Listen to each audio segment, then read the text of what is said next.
환영합니다, 여러분. 경제학장 박사입니다. 오늘은 이중구 교수의 미시경제학 12장 독점 시장을 통제하려는 정부의 노력과 그 이면에 숨겨진 경제학적 한계를 다룬 독점의 규제 파트를 살펴보겠습니다. 독점 체제는 분배의 측면에서 부의 편중을 심화시킵니다.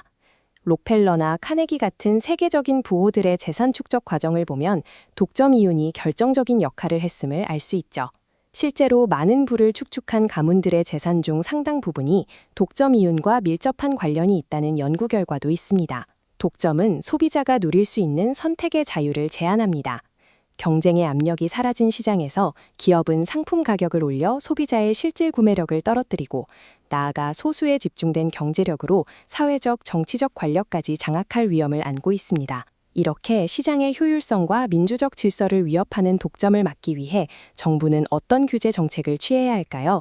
그리고 그 정책들은 정말 의도한 대로 작동할까요? 정부가 선택할 수 있는 가장 이상적인 규제 방식은 한계 비용 가격 설정, 이른바 MC 프라이싱입니다. 이는 독점 시장의 산출량을 완전 경쟁 시장의 효율성 수준으로 강제하는 원리에 기초합니다.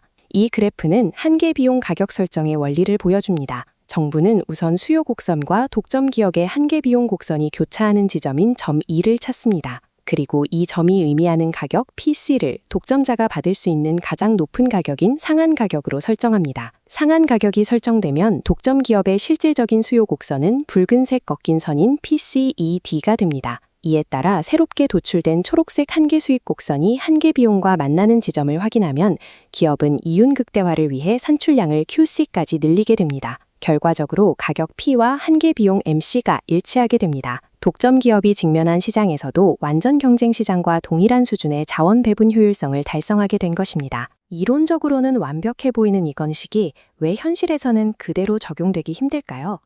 그것은 우리가 규제하려는 기업들이 일반적인 기업과는 다른 비용 구조를 가진 자연 독점 기업들이기 때문입니다.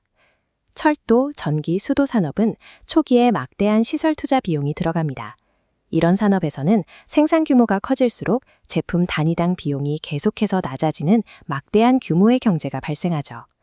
이런 특성 때문에 여러 기업이 경쟁하기보다는 하나의 기업이 시장 전체의 생산에 담당하는 것이 기술적으로 더 저렴한 비용으로 공급할 수 있는 자연 독점 상태가 됩니다. 문제는 이 자연 독점 기업들에게 앞서 배운 한계 비용 가격 설정을 적용했을 때 기업의 생존을 위협하는 구조적 결함이 드러난다는 점입니다.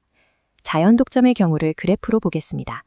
생산량이 늘어날수록 평균 비용 곡선인 파란색 A시선이 계속해서 우하향합니다.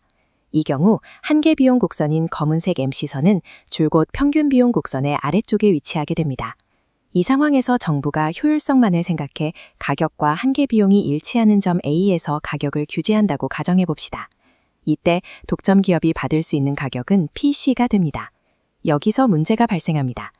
산출량 QC 수준에서 기업이 지출하는 평균 비용은 점 S에 위치합니다. 가격은 PC인데 비용은 그보다 높은 PR인 셈이죠. 결국 기업은 빗금친 사각형 면적만큼의 손실을 보게 됩니다. 효율적인 자원 배분을 위해 P=MC를 강제하면 정작 서비스를 공급해야 할 기업은 적자를 견디지 못하고 파산하게 됩니다. 효율성을 추구하려다 공급 기반 자체가 무너지는 역설적 상황에 놓이는 것입니다. 국가의 필수 인프라를 담당하는 기업이 파산하게 둘 수는 없습니다. 규제 당국은 결국 완전한 효율성을 포기하고 기업의 생존을 보장하며 적절한 수준의 효율성을 찾는 차선책을 선택하게 됩니다. 그 대표적인 방법이 평균 비용 가격 설정입니다. 다시 그래프를 보면 수요 곡선과 평균 비용 곡선이 교차하는 점 B에서 가격을 결정하는 방식이죠.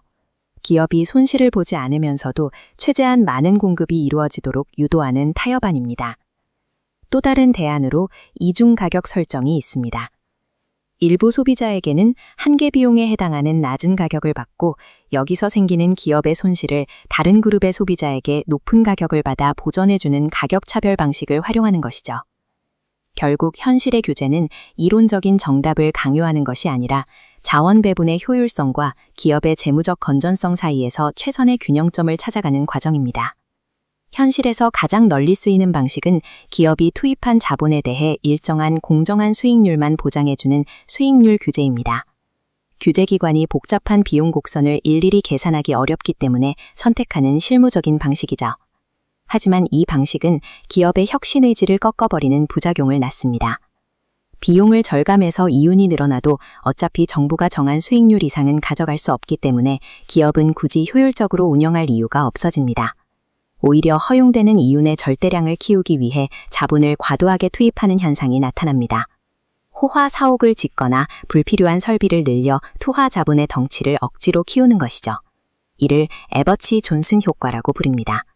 소비자를 보호하려던 규제가 도리어 기업의 방망 경영과 비효율적인 운영을 부추기는 결과로 돌아온 셈입니다. 오늘 우리는 독점 규제의 여정을 따라왔습니다.